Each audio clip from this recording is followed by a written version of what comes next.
আমরা হলাম আপনার প্রকাশ্য শত্রু, যা বলছি মাইকে বলছি, কিন্তু আপনার আশেপাশে যারা আছে তারা হলো অপ্রকাশ্য শত্রু। অনেকে আছে যারা বিদেশ থেকে টাকা পায়, বিদেশ থেকে তাদেরকে পরামর্শ দেওয়া হয় এবং আপনাকে বিপদগামী করে। আপনার প্রথম এবং প্রধান কাজ হচ্ছে বাংলাদেশে যারা বিদেশি গুপ্তচর আছে তাদেরকে বের করা। তাদের দ্বারা আপনি ক্ষতিগ্রস্ত হচ্ছেন, দেশ ক্ষতিগ্রস্ত হচ্ছে। এখানে যে সংস্কারের কথাগুলি হচ্ছে, আমার মনে হয় বেগম জিয়ার ছেলে হিসেবে, শহীদ রাষ্ট্রপতি জিয়ার ছেলে হিসেবে এটা উদ্যোগ নিয়ে আপনার করা উচিত। আপনি ইতিহাসের একজন নেতা হয়ে থাকেন, এটার আপনার ক্ষতি হওয়ার কিছু নাই। শুধু একটা জায়গায় আপনার অসুবিধা হতে পারে যে আপনি প্রধানমন্ত্রী থাকলে দলের প্রধান থাকতে পারবেন না। এটা ছাড়া আমি কোনো জায়গায় আর কোনো সমস্যা দেখি না। ওটা নিয়ে আপনি আলোচনা করেন 11 দলীয় প্রযোজকের সাথে। বাকিগুলি যত তাড়াতাড়ি সম্ভব সংসদে আপনি এগুলি পাশ করে দেন, কারণ এগুলি যদি পাশ না করেন আপনি ক্ষতিগ্রস্ত হবেন। এখানে পরিষ্কার ভাষায় প্রত্যেক বক্তা একটা কথা বলে গেছেন যে আমরা ক্ষান্ত হওয়ার পাত্র নই। হয়তো আলাপ আলোচনার মাধ্যমে হবে, না হলে বল প্রয়োগের মাধ্যমে হবে। আলাপ আলোচনার মাধ্যমে শেষ করাটা বাঞ্ছনীয়, কারণ আপনার অনেকগুলি সমস্যা আছে। যেমন আপনার দেশের আইন শৃঙ্খলা ভালো না, কতগুলি ছিনতাই হয়েছে, কতগুলি মানুষ মারা গেছে, কতগুলি অবৈধ দখলদারি, কত জায়গায় চাঁদাবাজি হচ্ছে, এগুলি নিয়ে আপনি ব্যস্ত আছেন। মাদকের ব্যাপক বিস্তার লাভ করছে বাংলাদেশে, এটা সবাই আলোচনা করতেছে। এবং অর্থনৈতিক অবস্থা ভালো না, নতুন বিনিয়োগ আপনি পাচ্ছেন না। এতগুলি জিনিস একসাথে আপনি আপনার এই কাঁচা প্লেয়ারকে দিয়ে খেলতে পারবেন না। যারা আপনার সাথে আছে তারা হলো ওই যে আপনি যদি স্কুলের সাথে তুলনা করি, হেড ক্লার্ক হয়ে গেছে হেডমাস্টার,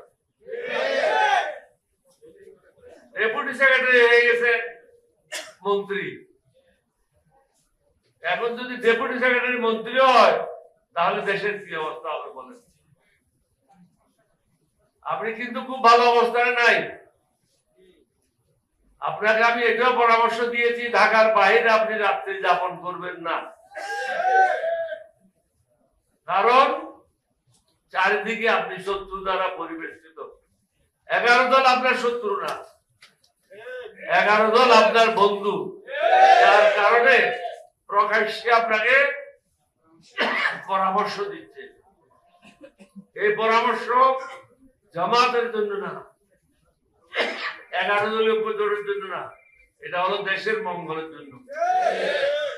আমি অনুরোধ করব, বেশি সময় ক্ষেপণ না করে, জনগণকে কষ্ট না দিয়ে, দেশের মঙ্গলের জন্য এবং আপনার সুবিধার জন্য আমরা যে সংস্কারের কথা বলছি এগুলি মেনে নেন, এবং যেবা যারা অতীত অন্যায় করেছে তাদের বিচারের আওতায় নিয়ে আসেন, না হলে আপনি ক্ষতিগ্রস্ত হবেন। এটা রেকর্ডে থেকে গেল আমার কথা বলি। আমি কিন্তু শহীদ রাষ্ট্রপতি জিয়াউর রহমানকে বলে আসছিলাম 17 এপ্রিল 1981 সাল, ক্যালেন্ডার দেখেন, ফ্রাইডে 11:30 বঙ্গভবনে গিয়ে বলে আসলাম আপনাকে গুলি করে মারা হবে। উনি আমাকে জিজ্ঞাসা করেছিলেন কে মারবে, আমাদের ওটা আমি জানি না, কিন্তু মারা হবে এটা ঠিক। সর্বশেষ ওনার সাথে আমার বৈঠক হয়েছিল 22 মে। তখনই আমি বলেছিলাম একটি কথা, আপনাকে হত্যা করার জন্য পরিকল্পনা হয়ে গেছে। এখন যে প্রধানমন্ত্রী আপনার বিরুদ্ধে, আপনি দেখছেন প্রত্যেকদিন ইউটিউবে কারা কারা আপনার বিরুদ্ধে ষড়যন্ত্র করছে। অনেকেই 2018 সালের নির্বাচনে হাসিনার কাছ থেকে টাকা নিয়েছে, তারা আপনার দলের লোক। আপনি যদি জানতে চান আমার সাথে কথা বলেন, আমি বলে দেবো কে কত কোটি টাকা নিয়েছে, কোন ভাষা থেকে নিয়েছে। সুতরাং যারা আগের স্বামীর সাথে বেইমানি করবে না, আপনি হলেন দ্বিতীয় স্বামী, তারা প্রথম স্বামীর সাথে বেইমানি করবে না।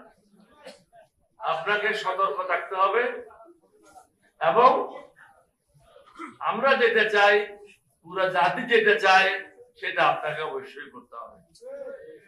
এটা না করলে আমরা আপনাকে বল প্রয়োগ করে এটা করার জন্য ব্যবস্থা গ্রহণ করব। সুতরাং এখন এটা আপনার বলটা আপনার কোর্টে, এটা আপনি কিভাবে করবেন এটা আপনার সিদ্ধান্ত নেন। অর্থনৈতিক অবস্থা ভালো না, আইন শৃঙ্খলার অবস্থা ভালো না, শিক্ষার পরিবেশ ঠিক নেই, স্বাস্থ্য সেবা ভঙ্গুর, চারিদিকে হাহাকার, গরিব মানুষেরা তাদের নিত্য প্রয়োজনীয় দ্রব্যমূল্যের ঊর্ধ্বগতির কারণে সুন্দরভাবে জীবিকা নির্বাহ করতে পারছে না। কিছু লোক আমাকে বলেছে আজকে একটা কথা বলার জন্য, সেটা হলো পেনশন। কত বড় অন্যায় কাজ! আপনি প্রধানমন্ত্রী হিসেবে গত 15 বছরে যে সমস্ত অফিসারদেরকে বের করে দেওয়া হয়েছে চাকরি থেকে অন্যায় ভাবে, তাদেরকে আপনি প্রমোশনও দিচ্ছেন, টাকাও দিচ্ছেন। কিন্তু একটা বিষয় আপনি দেখেন নাই, হাসিনার আমলে বা এর আগে যারা 100% পেনশন বিক্রি করে ঘরবাড়ি করেছে, আগের গুছাইছে, তাদেরকে পুনরায় 100% পেনশন দেওয়া হয়েছে। এটা চরম অন্যায়। অথচ যারা 50% বিক্রি করেছে তাদেরকে 100% দেওয়া হয়নি। যারা 100% বিক্রি করেছে তাদেরকে 100% দেওয়া হয়েছে। যারা 50% বিক্রি করেছে তাদেরকে 50% দেওয়া হচ্ছে না। আমি অনুরোধ করব আপনি এই বিষয়টাও দেখেন, কারণ আমরা চাই মানবতার বাংলাদেশ, সুশাসনের বাংলাদেশ এবং সকলের জন্য একটা সুন্দর বাংলাদেশ।